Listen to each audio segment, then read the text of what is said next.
Bonjour, je suis Sophie Delval, hypnothérapeute et chamane, et voici mon index ABC. Eh bien, c'est allier l'hypnose ericksonienne et le néo-chamanisme pour permettre un voyage avec l'inconscient et l'âme. Différents types de personnes, que ce soit pour soigner des blessures de l'enfance, des traumatismes, accompagner un deuil ou accompagner un projet de vie, un moment important, un moment de réflexion ou pour un accompagnement spirituel. Bienveillante, authentique et atypique.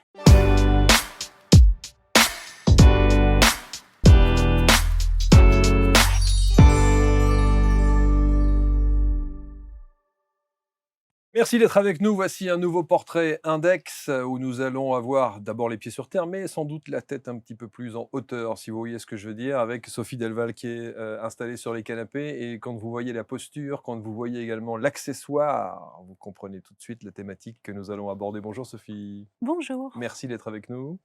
Merci Merci. de vous confier, de parler de vous aussi. C'est pas un exercice toujours très facile. Non. Mais voilà, vous allez évidemment, transformer tout ça avec succès. Je suis très content qu'on parle de votre thématique. Vous êtes, hypnothérapeute et vous êtes chamane. Quelle est la dimension entre hypnothérapeute et chamane qui l'emporte sur ce que vous vous sentez être? Moi, j'ai tendance à dire que je suis une chamane qui fait de l'hypnose. Voilà, Une chamane qui fait de l'hypnose. voilà. Parce que mon outil fétiche, c'est l'hypnose, mais ma dimension et ma connexion, pour moi, c'est le Le chamanisme, chamanisme, ouais. dans la connexion directe avec le divin. C'est Mmh, comme ça que moi, je le conçois. mmh, Au niveau, du chamanisme, c'est cette connexion directe avec le divin. ouais. On va voir de quelle manière vous en êtes arrivé à cette expertise-là. Qu'est-ce qui a fait qu'à un moment Mmh, donné, vous avez switché, comme on dit? C'est ça qui est intéressant dans l'index, c'est de savoir quel a été le déclic. mmh. Mais visiblement, il y a des tas de choses qui, depuis toute petite, vous amènent, à ce que vous êtes, aujourd'hui. Juste un accessoire et je vais demander à Rémi de faire un plan évidemment sur, ce qui est à côté de vous, ce fameux Et oui, tambour. Il vous suit partout? très souvent, ouais. Il est un peu encombrant. Il est un peu encombrant. Bon, après voilà, si je me déplace loin, pardon, c'est un peu compliqué. Ouais. Mais sinon, oui, dès que je suis, en voiture, dès que je vais quelque part, je l'ai avec moi Est-ce et qu'il a sinon j'en ai un chez moi, j'en ai un au ouais, travail, c'est mon outil du quotidien. c'est l'outil du quotidien. Et est-ce qu'il a une histoire? Ah oui, forcément. D'où vient-il? Il vient de France, pour le coup, il a été fait par un chaman en France et par contre, il allait se balader en Sibérie. Ouais. Alors ça, c'est aussi important parce que, Mmh, certains, chamans qui se sont installés aussi à votre place, certains disent: «Il n'est pas nécessaire d'être entre guillemets «validé» mmh, par une autorité, peut-être en Mongolie, en Sibérie, pour être chaman mmh. officiellement». Est-ce que vous avez ressenti le besoin et la nécessité d'avoir cette validation? Moi, j'ai eu ce besoin-là. Après, j'avais déjà eu d'autres chamans qui m'avaient dit que j'avais un parcours de chamane. Mais voilà, c'est très difficile quand même de déclarer, chamane, donc c'est Mmh. quelque chose qui était autour de moi et quand la vie a fait que j'ai rencontré, ce chaman, de Sibérie, donc j'ai rencontré en Suisse, Mmh. et lui m'a dit: «Vas-y, viens en Sibérie je vais te reconnaître» Donc vous y êtes allé. et donc j'y suis allée. Waouh! Ça, c'est Donc le j'y suis voyage, allée. c'est un Ouais, voyage ouais, ouais. presque initiatique? Oui, c'est ça, Mmh. tout à fait. Mmh. D'ailleurs, c'est une initiation, on reçoit son nom de chaman, on vit une cérémonie, voilà, puis toute une retraite avant, pour en arriver à ça. Quel est votre nom de chaman? Healing Moonlight. Waouh! C'est pour ça que vous avez, C'est du coup écrit ces le ouais. ouvrages, sur lesquels on va revenir dans quelques instants, Mmh. mais, votre parcours est assez, incroyable. Quelle est quelle a été la petite Sophie? Comment était-elle cette petite Sophie avant de rentrer dans votre expertise? Elle était pas super bien. C'est vrai? Ouais, un peu, mal à l'aise, plus à l'aise avec les adultes quand même. C'était plus facile de parler avec les adultes, mais difficile, avec les personnes, de son âge Mmh. et puis, très rêveuse forcément, voilà, avec des histoires incroyables dans la tête tout le temps. Mmh. Très en décalage par rapport aux autres, mais on va dire toute petite, pas si mal que ça et par contre en grandissant à l'adolescence, la catastrophe. C'est vrai? La Ouais. rébellion? Ah non, Ah non, du pas du tout. tout, pas du tout? Non? Non, non, pas du tout de rébellion. Non, non, mais l'écroulement, la dépression, le Ah burn-out, oui, le crash, complet, waouh, un mal-être général. profond, qui Parce dit: «Mais que je peux pas vivre dans ce monde, je trouve pas ma place, je comprends rien». Vraiment donc je comprends rien au monde. hyper inquiétude des parents? Oui, parce que, bah, ça angoisse beaucoup, surtout que j'ai vraiment plongé, hein. On parle quand même de phobie scolaire, Ouais. de dépression profonde, je sortais plus du tout de la maison. Ah oui, Donc oui, oui, c'est pas une petite dépression, hein, c'est, ouais. Mais vraiment un crash complet à 16 ans. vous dites dans la préparation de l'émission, vous dites d'ailleurs que vous aviez ce besoin d'écrire. Oui. Très vite, vous aviez Oui, envie j'ai quand d'écrire. même, Qu'est-ce que vous beaucoup écriviez? écrit. Des contes, des histoires, journal intime Comme un journal aussi. intime, ce que Oh, j'allais dire, ouais. Mmh. ouais, alors un peu de tout. Un Mmh. peu de tout, mais j'ai écrit aussi, une pièce de théâtre, j'étais très créative. Donc oui, cette envie d'écrire, puis je m'étais dit: «Tiens, peut-être que je serai écrivain». Mais bon, je m'étais dit beaucoup de choses, hein, à un moment, je voulais être sainte aussi, donc Ah ouais, donc ça allait déjà loin. ah ouais. Mais Ah ouais, mais il encore y une avait, fois, c'est-à-dire qu'on a le sentiment parfois que, vous aviez une perception, un ressenti spirituel que vous ne pouviez pas définir à l'époque. C'était peut-être oui. ça? Oui, parce que je me retrouvais pas dans la religion, classique, même si j'étais, voilà, baptisée, j'ai fait ma première communion. Mais il y a plein de choses qui m'interrogeaient beaucoup, donc au catéchisme, je posais des questions qui dérangeaient. Ah oui. Mais par contre, voilà, en toute honnêteté, le soir quand je me couchais, je disais: «Dieu, ordonne, je suis ton humble servante», Waouh! voilà, j'étais quand même très, Mmh. très engagée de ce côté-là Ouais, ouais. et voilà, mais ça, j'arrivais pas à l'exprimer dans un parcours religieux classique, c'était pas possible. Ce crash dont vous parlez à Mmh. l'adolescence, à 16 ans, comment est-ce que vous en sortez? Et ben, j'en sors, quand même au bout d'un certain temps, hein. Il a fallu 2 ans, donc c'est quand même assez long et la chance que j'ai eue, c'est que j'ai une mère qui, bah, s'est pas tournée que vers la médecine classique, vu que la médecine n'arrivait pas à répondre. Elle est allée donc vers des magnétiseurs, des guérisseurs et donc quelqu'un qui faisait de l'hypnose. Donc Parce là, que c'était la grande découverte. vous avez été suivi alors à ce moment-là, au départ? Oui, j'étais suivie par un Ouais, psychiatre, c'est ça. enfin voilà, de manière, traditionnelle, mais ça suffisait Ça pas. suffisait pas, ouais. Et l'hypnose m'a, voilà, m'a sauvée, m'a vraiment aidée, m'a révélée Mmh. et j'ai rencontré un psychiatre, donc hypnothérapeute qui était fabuleux parce que, bah, je sais pas pourquoi il a eu cette idée-là, Ouais. mais il m'a dit: «Voilà, toi, tu as un don spécial, tu es capable de lire, le passé des gens dans les photos et je vais t'apprendre ça». Waouh! Je Donc lui sais pas, avait déjà un psychiatre qui avait déjà une dimension spirituelle c'est pour le ça, coup, il hein? était très Ah ouais, particulier clairement, ouais. et il m'a appris ça. Alors peut-être c'était une manière de me raccrocher à la vie, hein, c'était peut-être, son idée à lui et c'était une super idée, hein. Mais il m'a toujours accompagnée sur ça en disant: «Mais voilà, vous avez un don particulier, je vais vous apprendre ça» et il m'a appris aussi à guider mes OK, premières séances d'hypnose. OK. Donc j'ai guidé, des copines, à l'époque, à la clinique où j'étais hospitalisée, je les guidais, Ah en voyage ouais! intérieur. Incroyable!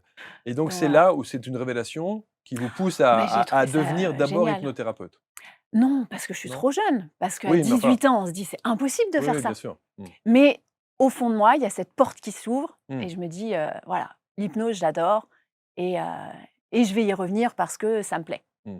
Donc il faut travailler à un moment donné, il faut suivre un cursus, C'est scolaire, ça, universitaire. Où voilà est-ce que vous arrivez? et ben, tout est j'arrive à avoir mon bac par un miracle, Tant bien que mal. c'est ça, Toulouloute. Voilà. avec un mois de cours quand même. Oh là là, Donc j'arrive à l'avoir, satisfaction des parents. voilà, in Ouais. extremis. Je tente plusieurs formations, je loupe tout. Il y a rien qui marche, Et vraiment, je rien qui vous tiens plaît? pas.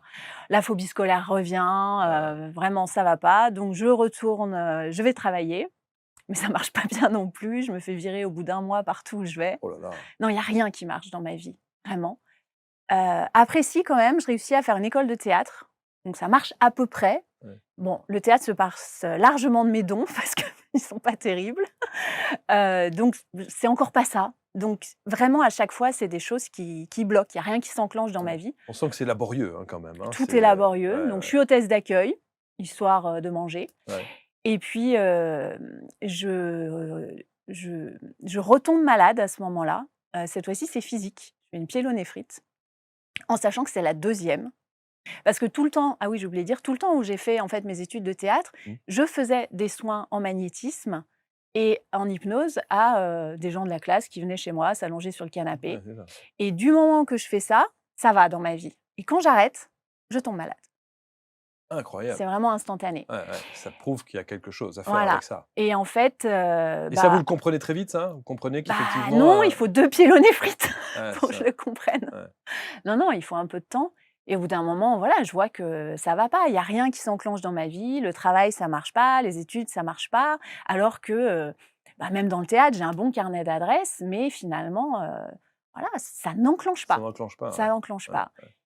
Et je vais faire un stage d'auto-hypnose, pour me remonter le moral parce que je sors d'hospitalisation pour la pyélonéphrite. Je Ouais, sais plus où j'en suis, ouais. donc je décide d'aller faire ce stage. Et là, c'est la révélation parce que je me dis que cette chose que j'ai tant aimée qui s'appelle l'hypnose, eh ben, on peut le vivre pour soi avec ce voyage intérieur qu'on pratique soi-même qui s'appelle l'auto-hypnose.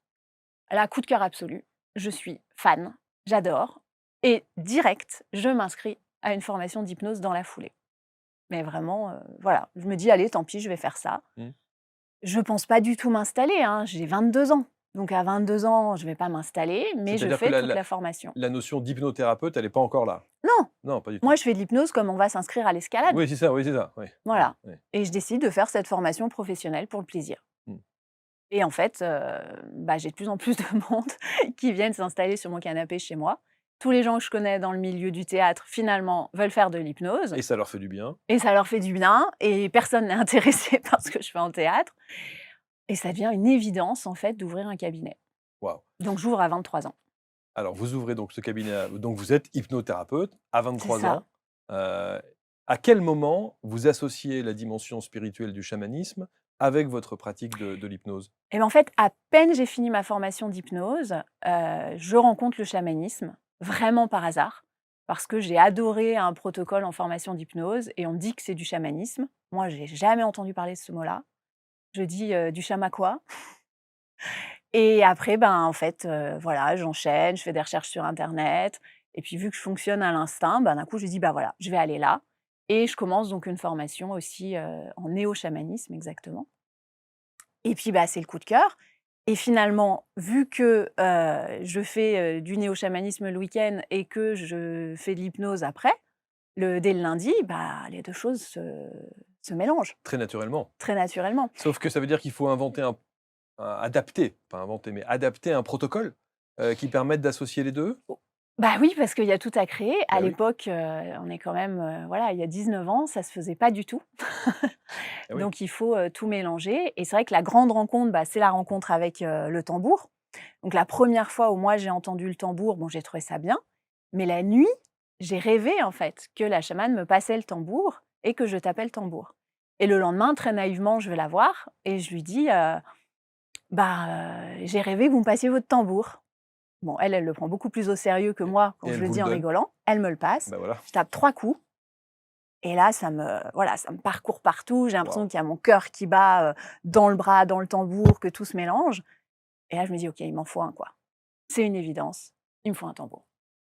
Et du coup, je vais développer cette pratique-là au fil des années, hein, ça prend du temps, mais je vais développer cette pratique de guider en même temps que j'ai un tambour dans la main. Donc je tape le tambour, je guide en hypnose, comme je sais le faire depuis Mmh. longtemps Mmh. et après il y a des chants qui viennent, il y a d'autres choses, qui qui viennent au fur et à mesure. Après ça se fait vraiment au fil des années Mmh. parce que moi, c'est vraiment je reçois des gens au quotidien, c'est vraiment mon du coup, c'est devenu mon métier principal parce Bien qu'il y a sûr. que ça qui a marché dans ma vie et en 3 mois, d'ailleurs, ça a marché. J'ai vraiment, développé une clientèle, très rapidement.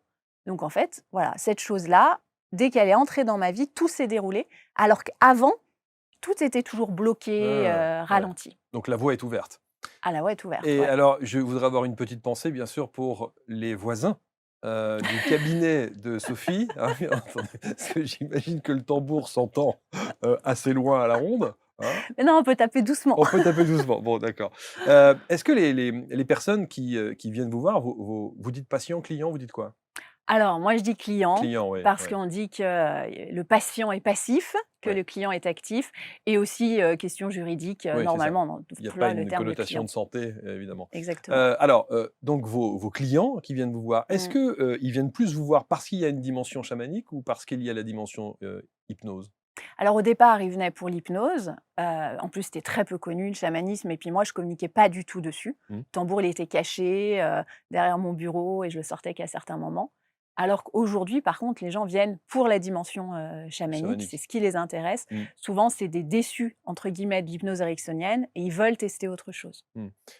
Pourquoi avoir eu envie d'aller plus loin, hein, de chercher cette validation pour vous donner une certaine assise et une Mmh. certaine crédibilité, quelque part?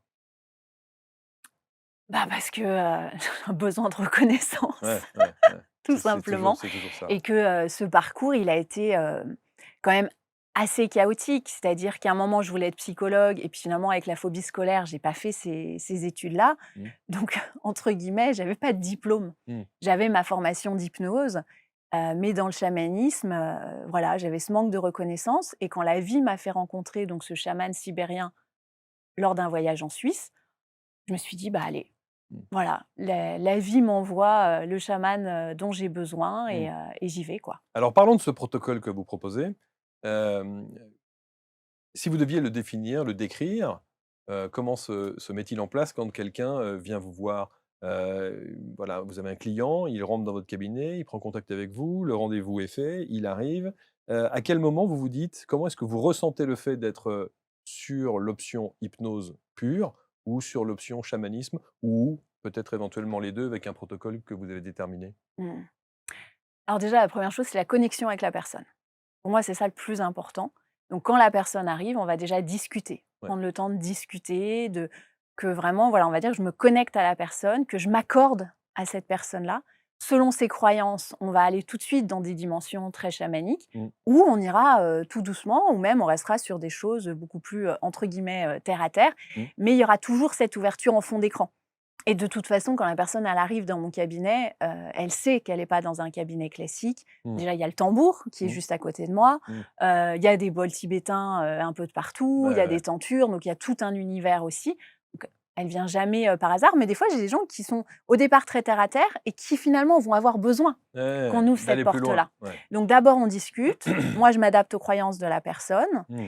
et puis après, la personne, elle va s'allonger et on va passer à cette phase, de voyage intérieur. Avant, je travaillais des fois avec de la musique et je sortais le tambour qu'à certains moments. Mmh. Aujourd'hui, c'est plus du tout le cas. Aujourd'hui, les gens, ils viennent pour le tambour et finalement, si je mets une musique, sur un CD, les gens sont déçus. Donc aujourd'hui, je travaille avec des bols tibétains, un arbre à pluie, un tambour. Donc le tambour, c'est le cœur de la séance Mmh. et autour, il y a tout un travail qui peut se faire avec différents instruments pour accompagner ce voyage parce que ça permet d'aller beaucoup plus loin et ça Mmh. permet aussi d'avoir un vrai travail énergétique, qui se fait avec la force vibratoire. Dans la première partie, lorsque vous êtes en discussion avec votre client, vous ressentez déjà les choses?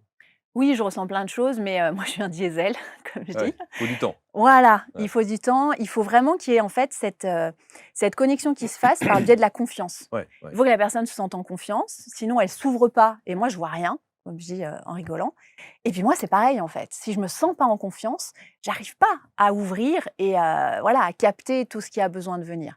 Après, moi, je ressens beaucoup par forme de vibration, Ouais. c'est-à-dire je vais sentir comme si la personne, elle a un instrument de musique avec différentes cordes et selon ce qu'elle dit, je vais sentir là où ça pince, là où c'est pas accordé, où, ça dissonne quelque part Mmh. et après on va faire tout le travail nécessaire pour réharmoniser tout ça. Est-ce qu'il y a des gens qui viennent vous voir et qui ne savent pas?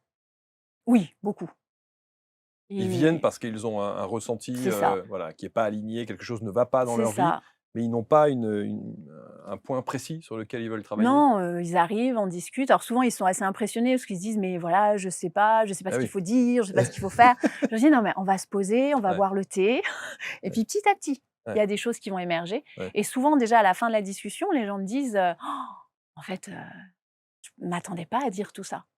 En fait, il y a des choses qui sont venues dans ma tête, je pensais même pas qu'elles viendraient dans ma tête, oh là, mais ça fait bizarre. Oh là, ça Mmh, fait déjà 1 heure et quart qu'on parle, je m'en serais mmh, pas rendu mmh, compte», mmh. Et vous donc savez que voilà. dans cette, émission, dans ce programme de l'index, on aime raconter les histoires. En tout cas, on aime que les thérapeutes ou, Mmh. les experts nous racontent des histoires, les fameux avant-après. Est-ce que vous en avez une qui vous a profondément, marqué, d'un avant-après? Quelqu'un qui arrive avec, voilà, un ressenti, un mal-être, général et qui, après quelques séances, soit grâce au tambour, soit à votre pratique d'hypnose, ressort avec une espèce de métamorphose comme ça, une révélation Mmh. qui fait qu'il se sent ou elle se sent beaucoup mieux? Bah, je me rappelle d'une personne, alors c'était au tout, tout début de ma pratique, donc c'était, il y a bien longtemps, mais qui était, donc c'était une jeune femme qui avait une fibromyalgie, Mmh. qui était très jeune, hein, elle devait avoir 24 ans et elle marchait avec une canne et ça m'avait marqué. Le fait qu'elle marche avec une canne à 24 ans, voilà, ça m'avait, Mmh. impressionnée. Mmh. Donc elle avait peut-être, 2 ans de moins que moi à ce moment-là, hein, donc j'étais encore jeune thérapeute et c'est vrai que, on a fait, 3 séances à peu près, parce qu'en plus, à l'époque, je travaillais sur des séances assez courtes. On a travaillé plein de choses, sauf sa canne, sauf sa fibromyalgie, parce que, bah, voilà, pour moi, il y avait plein d'autres choses à réharmoniser et puis que je ne pensais pas qu'on puisse avoir un impact forcément sur sa fibromyalgie. C'était pas la recherche prioritaire. Moi, je suis plutôt sur, tout ce qui est souffrance morale. Mmh. On a travaillé tout ça et un jour, elle est arrivée sans canne et là, moi, j'étais, Waouh! bluffée et heu et effectivement, elle m'a dit que ça l'avait, voilà, énormément aidée, qu'elle se sentait beaucoup mieux dans son corps et que, par conséquent, elle marchait mieux. Alors, on n'a pas tout réglé, bien entendu, mais juste la fait de l'avoir arrivée sans canne, voilà, ça avait Ah été, ouais, énorme. ça c'est une belle, récompense, Mmh. quelque part. Heu, évidemment, quand on voit, ce tambour, c'est toujours très impressionnant. Est-ce que, Mmh. ça peut être contre-productif? C'est-à-dire que quand les gens viennent vous voir et qu'ils voient tout ce cadre, tout cet environnement, est-ce que ça peut susciter parfois des blocages, ou une difficulté à s'ouvrir? Hem, des fois, les gens ont un peu peur, ça peut arriver et c'est pour ça qu'on prend le temps de discuter Mmh. longtemps avant et que moi, je commence le voyage que quand les gens sont détendus. Parce qu'il y a aussi la dimension de l'hypnose qui est quand même, voilà, il y a beaucoup de gens qui en ont peur de cette Mmh. pratique, hein, où il y a des presque des faux semblants ou des tas de choses qui reviennent dans Ouais. l'actualité, où on se dit: «Oh bah tiens, oh là, j'ai pas envie qu'on aille trifouiller Ouais. dans ma tête» ou «J'ai pas envie qu'on maîtrise ma tête ou mes Mmh. pensées», on pense à ça quand on parle Oui, d'hypnose. c'est ça. Bah, après, on passe beaucoup de temps à rassurer, tout simplement. Enfin, moi, je discute beaucoup et puis à la fin, souvent, je suis pas très impressionnante, en fait. J'ai pas le charisme qu'a, Mesmer, par exemple. Mmh. Donc du coup, les gens sont assez rassurés et souvent, en fait, quand ils s'allongent comme s'ils allaient faire une petite sieste. Ils ont beaucoup discuté, ils ont la tête un peu embrumée. Mmh. Ils sont rassurés, ils di puis quoi, moi, comme je leur dis, je dis: «Oh, vous savez, c'est comme une petite relaxation, hein, ça va Mmh. se passer tout tranquillement, je vais parler un peu, Mmh. vous allez me dire ce que vous ressentez et puis, voilà, ça va être très léger» Mmh. et le fait, en fait, d'amener ça, les gens, ils partent tout doucement, dans une confiance, les choses s'installent tout doucement et puis, au final, le voyage, se Mmh. fait et ils en sont même surpris. Alors, hypnose chamanique, est-ce que vous avez une spécificité? Parce que vous disiez que vous, interveniez notamment sur les traumas psychologiques, c'est ça?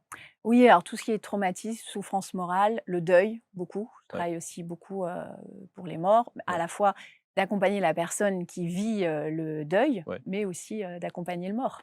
Ça C'est là qu'on aussi, rajoute, la deuxième dimension et pour ouais, moi, du coup, on entre, dans une dimension, sacrée, du ouais. deuil. Régression, vie antérieure? Régression, bien entendu, dans l'enfance, la petite enfance, la naissance, la vie intra-utérine. Mmh, On peut aussi voyager dans le transgénérationnel, donc tout l'arbre familial, mmh, et aussi, bien entendu, les vies antérieures si la personne est ouverte là-dessus. mmh. Et puis, finalement, toute autre dimension dans le monde invisible. Alors on dit qu'on n'est jamais mieux servi que par soi-même. Est-ce que vous l'avez fait ce travail, vous, de Ah bah vie oui. antérieure? Vous êtes allé voir un petit peu dans le dossier ce qu'il y avait là-bas? Ah bah oui. Alors? Je suis allée en voir beaucoup. Ouais. Mm.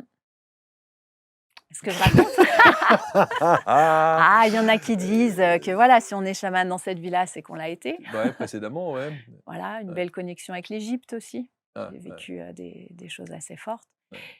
Après moi, mon avis, sur les vies antérieures, c'est que, on porte des mémoires. Après, est-ce que c'est vraiment les nôtres? Mmh, C'est possible aussi qu'on ait tendance un peu dans notre société à anthropomorphiser l'âme. mmh, Or l'âme, elle est par nature pas humaine et quand on met un peu une psychologie à dire: «C'est ma vie, c'est toutes mes vies antérieures», je pense que des fois on projette un peu un fonctionnement d'humain sur l'âme, alors qu'en fait on porte différentes mémoires avec lesquelles on est en résonance mmh, et ces mémoires avec lesquelles on est en résonance, qu'elles soient à nous ou ailleurs, c'est pas le problème parce qu'en fait on est tous reliés. À la base, c'est un grand tout. mmh.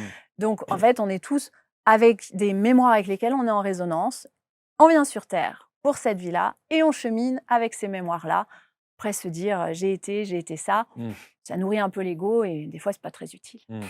Est-ce que vous retournez, peut-être, est-ce que vous auriez envie d'aller, au Tibet, est-ce qu'en Mongolie, en Sibérie, Ah bah oui, moi je trouve ça super de faire tous ces voyages-là. Après, la vie a fait qu'aujourd'hui je suis maman, OK, donc donc c'est j'ai des responsabilités ouais, ouais, aussi dans mon ouais, quotidien ouais, et je me suis permis, la Sibérie, mais l'Égypte aussi. OK, Mais c'est vrai que, moi j'aime voyager toute seule et j'ai des enfants qui sont quand même, eux, ouais, encore assez jeunes et j'ai ouais, pas envie, de les laisser comme ça. Donc ouais. eux, ils ont pas envie que je parte, donc je reste en Donc on France. reste en France. On va parler de vos livres dans un instant, mais juste une dernière question parce que c'est vrai que c'est intéressant de savoir, vous parliez de vos enfants. Mmh. Qu'est-ce qu'ils mettent sur les petites fiches qu'on remplit à l'école?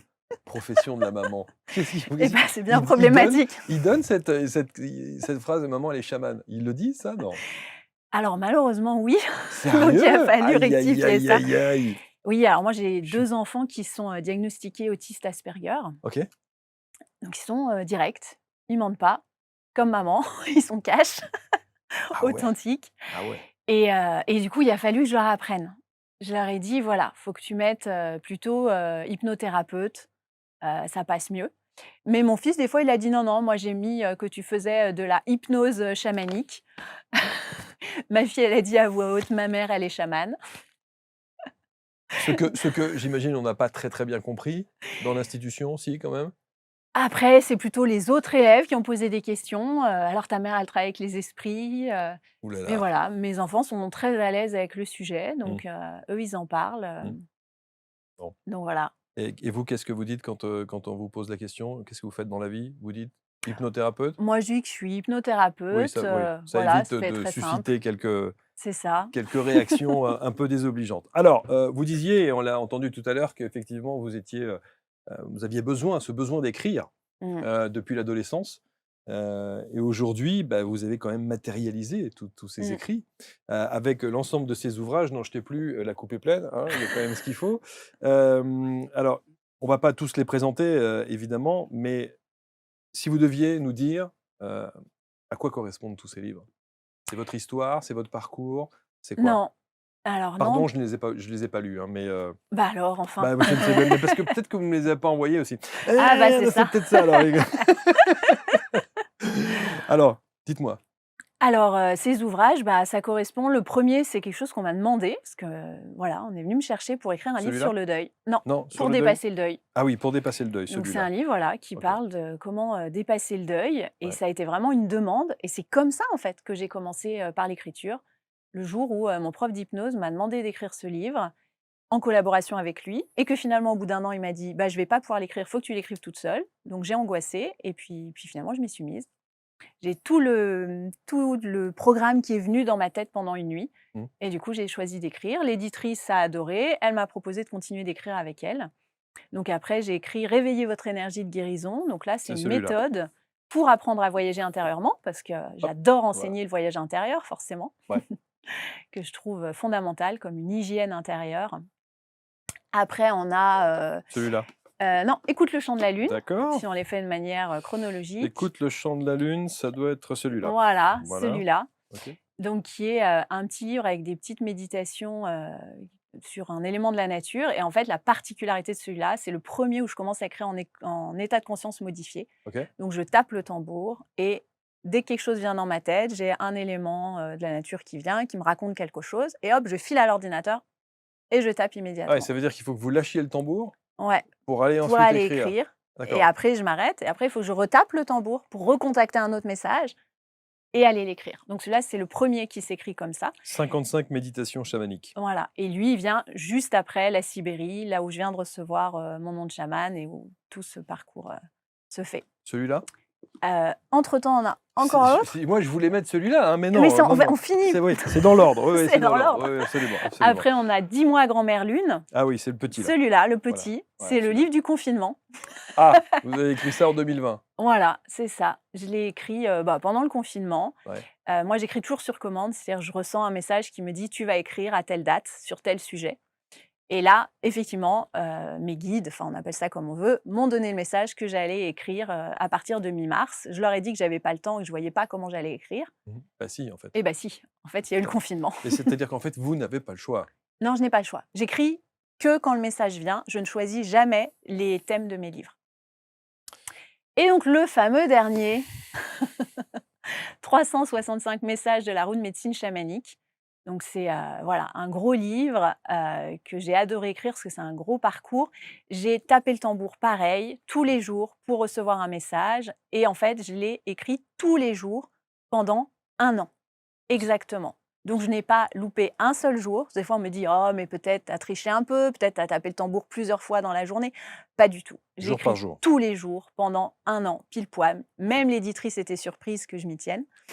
Elle pensait que je pourrais l'écrire en 3 mois. Je lui ai dit: «Non, il me faut 1 an parce que je vais l'écrire tous les jours pendant 1 an Vous au savez que tambour». il vient de se passer quelque chose là. Je prends le livre, Ouais, j'ouvre le livre comme ça, mais complètement machinalement et je tombe sur le 12 juillet, et c'est ma date de naissance il y a pas de et hasard. la phrase, au moment où j'ouvre non, je vous assure que c'est vrai, hein, c'est pas il y a pas de j'ai pas mis de puisque je viens à peine d'avoir le livre dans les mains, hein. C'est ça. Donc j'ouvre ça, 12 juillet et c'est ce soir avant de t'endormir, tu peux te dire: «Je choisis en conscience ma façon de vivre et j'en assume les conséquences». Ça sent le message, Ça sent le message. hein, ça Il sent va le falloir que je message. vous offre le livre, en fait. C'est dingue! Je l'ouvre au 12 juillet. Ouais, Voilà. ouais, Bon, donc jour par jour, vous avez écrit à chaque fois c'est là, ça.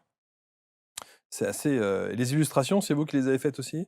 Non, moi, je dessine pas du tout. Vous dessinez pas? Ça fait Elles pas sont du belles, elles tout sont très partie de mes jolies les talents. illustrations. C'est l'éditrice qui les a, choisies et j'ai pu valider chaque illustration une par une. Inning Moonlight, Oui, ça c'est mon nom de chaman. le nom de chaman, hein, c'est ça? Ouais. Et puis alors évidemment, quand on fait du tambour, voilà, il y a toujours une sonorité particulière. Il fallait bien qu'à un moment donné, il y ait des CD. Voilà, alors en fait, c'est les, versions audio des livres, tout simplement, que je suis allée enregistrer en studio pour avoir une belle qualité et ça a permis justement de mettre des accompagnements avec le tambour. Voilà, donc une autre dimension. Pour ceux qui aiment pas lire, du coup, il y a aussi, les versions audio pour pouvoir pratiquer plus facilement. C'est fascinant. Je trouve que vous avez un parcours de vie assez incroyable et je trouve aussi que vous êtes une chamane 2.0. Voilà, c'est Non, ça, mais c'est vrai! Vous êtes une chamane 2.0. Vous avez un petit moderne. côté, on désacralise un petit peu le C'est côté, ça. mystique, chamanique, où on se dit: «Ouh là là, c'est des gens qui sont en lévitation sur un nuage, qui mangent des graines».